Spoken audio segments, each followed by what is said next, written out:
안녕하세요. 평성현 크리스찬 학부모 교실에 신청하신 여러분들을 환영하고 또 축복합니다. 이 영상은 1강 우리가 함께 공부했던 내용들을 서머리하는 내용이고요.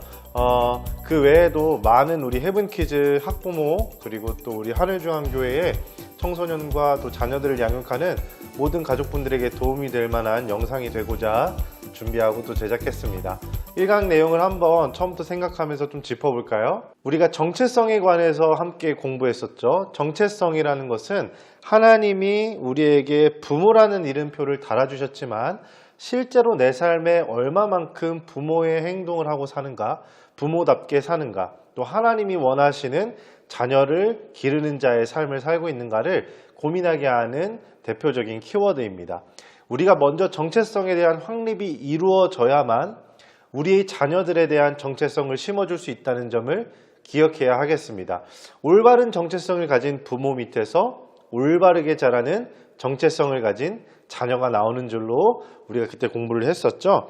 우리는 그래서 정체성을 확립할 때 나는 기독 학부모입니다. 1강의 제목처럼 크리스찬으로서의 학부모라는 것을 늘 기억하는 삶의 자세를 가져야 할 줄로 믿습니다. 1강에서 우리가 주목해야 할 말씀은 신명기 6장 4절부터 9절까지의 말씀인데요. 이 유명한 신명기의 말씀은 쉐마라고 부릅니다. 쉐마는 들으라 라는 뜻으로 직역할 수 있지만 조금 더 구체적으로 설명하자면 이 말씀을 새기고 너의 마음의 가장 큰 가치관으로 여겨라 라는 뜻이 됩니다. 여러분, 그러니까 이 쉐마의 말씀은 가치관, 즉 정체성을 확립하는 데 있어서 가장 중요한 말씀이 되는 겁니다. 그런데 주목해 봐야 되는 것은 뭐냐면 그 가치관을 정립해주는 주체가 누구인지를 봐야 합니다. 이 신명기 6장에서 말하고 있는 교육의 주체는 누구일까요? 누가 가르쳐야 하는가? 부모가 가르치는 겁니다. 그럼 누구입니까? 대상은 자녀가 되겠죠. 무엇을 가르쳐야 하는 것은 두 문장으로 줄일 수가 있습니다. 하나는 여호와는 유일하신 분이다라는 사실, 또 하나는 그 유일한 하나님을 마음과 뜻과 힘 다해 사랑해야 할 것을 가르쳐야 하는 것입니다. 그럼 어떻게 가르쳐야 하는가는 7, 8, 9절에 나와 있습니다. 시간과 장소를 불문하고 가르쳐야 합니다. 이것이 올바른 정체성을 가진 부모가 올바른 자녀를 기르는 크리스찬 자녀를 기르는 방법인 것입니다. 그렇다면 교육의 성경적 기준에 대해서 한번 알아볼까요? 에베소서 6장 4절 말씀을 가지고 우리가 같이 고민해 볼 수 있습니다. 앞에 나와 있는 정체성, 훌륭한 정체성과 가치관을 확립하기 위해서는 올바른 성경적 기준을 통해서 가르쳐야 합니다. 그래야지 훌륭한 기독교인이 탄생하는 것인데요. 여기에 에베소서는 그 성경적 교육의 기준 그리고 팁을 제공하고 있습니다. 어떻게 가르쳐야 하는가에 대한 방향성인데요. 첫 번째는 마음을 보살피라는 것입니다. 성경에 보니까 너희 자녀를 노엽게 하지 말고 라고 나와 있어요. 여기서 노엽게 하다라는 것은 자녀를 단순히 화나게 한다는 것을 의미하는 것이 아닙니다. 자녀에게 반복적으로 다그치고 억압하는 것을 통틀어서 이야기하는 겁니다. 자녀들은요, 내색하지 않지만 부모님과 대화할 때 굉장한 압박감을 느낀다고 해요. 자녀들에게 스트레스를 주는 대화법을 사용하고 있지 않은지 돌아보시고 내가 자녀를 노엽게 하고 있지 않은지를 돌아보시길 바랍니다. 자녀가 노여움을 느끼게 되면 그 결과가 어떻게 되냐면 부모와의 대화가 단절됩니다. 그렇게 되면 더 좋은 가치관에 대한 이야기를 하고 싶어도 기회가 줄어들 수밖에 없겠죠. 자녀의 마음을 노엽게 하지 않는 것, 부모가 가져야 되는 첫 번째 성경적 교육의 기준입니다. 두 번째는 교훈하는 것입니다. 교훈하다라는 것은 파이데이아라는 헬라의 원어를 가지고 온 건데요. 여기에 담겨있는 뜻이 뭐냐면 체벌이나 훈계를 뜻합니다. 성경은 예로부터 구약, 시편, 잠언, 전도서 등에서 체벌을 허용합니다. 굉장히 예민한 주제일 수도 있지만 자녀를 누구나 사랑하는 것은 어렵지 않지만 내 자녀를 내가 사랑하는 것은 어렵지 않지만 자녀의 잘됨을 위해서 회초리를 드는 것은 부모님 입장에서도 정말 마음이 아프고 어려운 일이죠. 그러나 시편 말씀에, 잠언 말씀에 이렇게 얘기하고 있습니다. 매를 아끼는 자는 그의 자식을 미워함이라. 자식을 사랑하는 자는 근실이 징계하느니라. 사랑으로 교훈하고 체벌하는 것이 필요하다는 겁니다. 단 영역이 정해져 있습니다. 바로 죄에 관한 영역입니다. 그 친구의 개성이나 행동 양식에 대해서 체벌하는 것이 아니라 죄의 문제에 있어서는 강력하게 훈계할 줄 아는 부모가 되어야 합니다. 강력하게 어릴 시절부터 죄에 대해서 징계를 받은 아이들은 커서도 죄에 대해서 무서움을 알고 죄를 멀리하게 된다는 것입니다. 여러분, 그러니까 자녀를 정말 사랑하신다면 징계하는 일에도 좀 더 신중하고 고민해 보시기를 바랍니다. 그런데요, 이 교훈하다에 있어서 단순히 성경에서도 체벌해도 된다고 하니까 체벌해야지 라고 생각하지 마시고요. 조심스럽게 접근해야 되는 세 가지 방법이 있는데요. 첫째는 감정을 담지 말아야 됩니다. 화가 난 상태에서는 자녀에게 교훈해야겠다고 다가가지 마시고요. 내가 충분히 컴다운된 상태에서 자녀의 잘못을 지적해 줄 수 있는 이성적인 사고가 자리 잡힐 때 자녀와 대화를 시도하시고 체벌하시기를 바랍니다. 두 번째는 이 과정에서 자녀를 모욕해서는 절대 안 됩니다. 어린이들은요, 청소년들은요, 한 번 상처받은 게 평생 갑니다. 왜냐하면 상처에 면역이 없기 때문이에요. 그런데 부모님들이 쉽게 하는 말 중에 너 누구 닮아서 그러니? 커서 뭐가 되려고 그러니? 이런 별거 아닌 것 같은 말들이요, 아이들에게는 큰 상처가 될 수 있고 모욕감을 줄 수 있습니다. 그러므로 체벌하고 훈계하고 교육할 때 절대 자녀들에게 모욕감을 주는 행동을 삼가하시기를 부탁드리겠습니다. 마지막으로는요, 일관성이 있어야 합니다. 자녀를 가르치는데 기분 좋은 날은 그래 그럴 수 있지 라고 말하는 부모님과 자기가 기분이 나쁠 때는 더 엄격하게 그것은 안 돼 라고 말하는 부모님들은 자녀들에게 신뢰를 얻기가 어렵겠죠. 이런 부모님들이 이런 이야기를 많이 합니다. 엄마가 가장 싫어하는 게 뭔지 알지? 엄마가 가장 싫어하는 게 뭐야? 그렇게 물어봤을 때 제대로 대답할 수 있는 자녀가 그 가정이 올바르게 일관성 있게 교육하고 있는 증거라고 생각을 합니다. 대신 그 질문을 물어봤을 때 자녀가 엄마가 싫어하는 게 너무 많아서 대답하지 못하는 것도 문제가 좀 되겠죠. 일관성은 쉽고 명확하고 변함없도록 자녀를 교육해야 합니다. 그러니까 이 가치관이 부모님이 먼저 자리 잡혀야 되는 거죠. 내 자녀가 하나님 앞에서 이것만은 절대 안 된다 라는 성경적 가치관을 부모님들이 고민하셔야 됩니다. 마지막으로 성경 에베소서에서는 훈계하라 라고 나와 있습니다.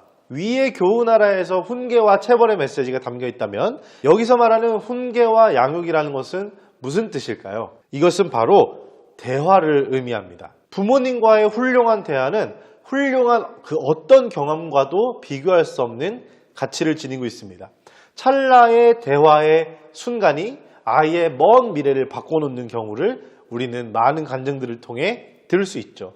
아브라함과 이삭도 수많은 대화를 통해 믿음의 가정으로 조상으로 되물림되었던 것을 우리는 볼 수 있습니다. 자녀와 대화를 많이 하시기를 바랍니다.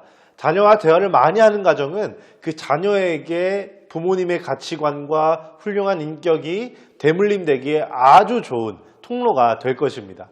근데 이 대화의 과정에서도요, 중요하게 생각해야 될 것이 몇 가지 있는데요. 첫째는 공감적인 대화를 시도해야 됩니다. 대표적인 공감적인 대화의 예는 이렇습니다. 누구누구야, 아빠의 생각은 이런데 말이야. 너의 생각은 어떻니? 이 문장은 공감이라는 것을 그대로 집약해 놓은 문장이에요. 여러분, 자녀들과 대화할 때 이렇게 해야 돼, 그건 아니야 라는 단도직입적이고 짧은 문장보다는 아빠 생각에는 너가 이렇게 하면 더 좋을 것 같은데 너의 생각은 어떻니? 라고 물어보는 훈련을 하시면 어떨까요? 그리고 하나 더 붙여서 자녀가 말이 끝날 때마다 그건 아니지, 그건 틀렸어 라는 말보다는 너는 그렇게 생각할 수 있었겠구나, 많이 힘들었겠구나, 한번 같이 기도하자 라는 말을, 따뜻한 말을 해주는 부모님들이 되시기를 바랍니다. 두 번째는 긍정적인 대화를 하셔야 됩니다. 이 공감의 대화에서 이어지는 부분인데요. 자녀들이랑 대화할 때 약점과 단점을 지적하는 부모님들 많으시죠. 물론 우리의 자녀가 약점과 단점을 극복하길 바라는 마음에서 지적하는 거지만 자녀들에게는 아직 그것을 스스로 이겨낼 능력이 없고 그거에 대해서 거울 효과만 나타나게 됩니다. 그러므로 하지 말라라는 말보다는 할 수 있어, 이렇게 하면 더 좋지 않을까라는 말로 아이들을 교훈하시고 대화하시면 좋겠습니다. 마지막으로 이번 주에 숙제이기도 했죠. 축복의 말씀을 하셔야 됩니다. 자녀들에게는 희망적이고 긍정적인 메시지를 많이 전달해 주셔야 됩니다. 그 중에 제가 생각하기에 가장 큰 축복과 희망의 메시지가 뭘까 고민을 해봤는데요. 바로 기도의 응답입니다. 그래서 우리 부모님들이 우리 자녀들에게 이런 말씀을 자주 해주셨으면 좋겠어요. 내 자녀야, 너가 기도하는 모든 것들이 하나님께서 들어주실 거야. 이것처럼 큰 은혜와 축복의 말씀이 있을까요? 결과는 아이들은 기도하는 자녀가 될 것이고 하나님을 체험하는 자녀가 될 것이고 기도대로 응답받는 자녀가 될 것입니다. 그러니까 오늘부터 가정에서는요, 자녀들을 이렇게 많이 축복해 주시고 기도해 주셨으면 좋겠습니다. 우리가 정체성에 대해서 오늘 쭉 얘기하고 있었어요. 정체성, 그리고 그 정체성을 제대로 확립하기 위한, 또 교육하기 위한 성경적 접근에 대해서 이야기했습니다. 그러면 이 정체성에 대해서 다시 한번 나를 돌아보는 시간을 가질 텐데요. 기독 학부모라는 말을 가지고 우리가 고민을 좀 해볼 겁니다. 기독교에만 큰 타원표가 쳐 있고 학부모에는 악센트가 없는 경우입니다. 이런 경우는 부모님들이 자녀를 양육할 때 교회 가서 봉사 잘하고 예배 시간에 늦지 않고 헌금 생활하면 그걸로 됐지라고 생각하는 부모입니다. 기독교와 학부모의 상관관계를 연결짓지 않고 있는 경우입니다. 이렇게 됐을 때는요, 이 아이들의 기독, 크리스찬의 모습이 의무적이고 강압적이고 만들어진 마음이 없는 껍데기가 될 우려가 있습니다. 여러분, 학부모와 기독의 결합이 이루어져야 되고요. 이런 일이 잘 이루어지지 않으면 교회 내에서도 자녀들이 탈선할 수 있다는 거, 우리의 내 모습이 아닌지 돌아보셔야 됩니다. 두 번째는 기독 학부모인데 학부모에만 따옴표가 쳐져 있는 부모님들이에요. 교회도 나가고 자녀들의 신앙생활도 어느 정도 권면하지만 막상 시험 기간이 되고 자녀에게 더 중요한 학업 문제라든지 관계 문제가 닥치면 기독은 멀리 두고 학부모에만 강조되는 부모님들입니다. 이것은 하나님이 보시기에도 기뻐하지 않으시겠죠? 내 삶의 가치관의 문제, 우선순위의 문제가 아직 제대로 정립되지 않은 거니까요. 여러분, 교회는 다니지만 믿지 않는 학부모와는 크게 다르지 않는 이 모습, 혹시 내 모습은 아닌가 돌아보시기를 바랍니다. 세 번째는 기독교에도 큰 따옴표, 학부모에도 큰 따옴표가 돼 있는 유형입니다. 기독교도 강조되어 있고 학부모도 강조되어 있지만 둘이 연결이 되어 있지 않는 분리된 유형이에요. 교회 생활도 열심히 하고 자녀 교육에도 관심이 있는데 성실한 부모의 역할을 감당하고 싶지만 그것이 무엇인지를 모르는 겁니다. 기독교 교육이 무엇인지 이해를 못하고 또 학교 교육이 무엇인지 이해를 못하는 경우 이런 일이 일어날 수 있죠. 그러니까 이 평성연을 통해서 이 분리된 신앙과 교육이 하나가 될 수 있도록 많이 기도하면 좋겠습니다. 마지막으로 우리가 추구하는 통합형입니다. 기독 학부모가 한 문장이 되는 거예요. 기독 학부모가 스며 있고 학부모가 기독교에 스며 있는 이 모습이 우리가 이제 12강 동안 진행할 공부의 주요 목표가 되는 것입니다. 신앙의 성숙만큼 자녀의 교육과 믿음에 대해서 관심을 가지고 노력하는 부모님을 뜻합니다. 여러분, 자녀가 교육의 길을 찾고 결정하고 행동할 수 있도록 건강한 기독 학부모가 신앙 성품 교육에 함께 기도하고 동반자가 되어주는 모습이 아름다운 모습입니다. 제가 지금 4가지 유형을 말씀드렸는데요. 우리가 추구해야 될 정답은 나와 있습니다. 대신 지금 내 현재의 모습이 어디에 가까운가를 한번 돌아보시고 점검하는 시간 되셨으면 좋겠습니다. 1강을 모두 써머리 했는데요. 우리가 이번 시간에서 꼭 기억해야 될 것은 자녀를 향해 축복의 말을 하는 것, 그리고 나는 어떠한 학부모인가를 정립하는 것입니다. 우리 하늘가족들, 평성연에 참여한 하늘가족들, 이 영상을 보는 하늘가족들 모두에게 하나님이 주시는 성경적 가치관 위에 건강한 학부모가 되시기를 축복합니다. 그럼 다음 시간에 만나겠습니다.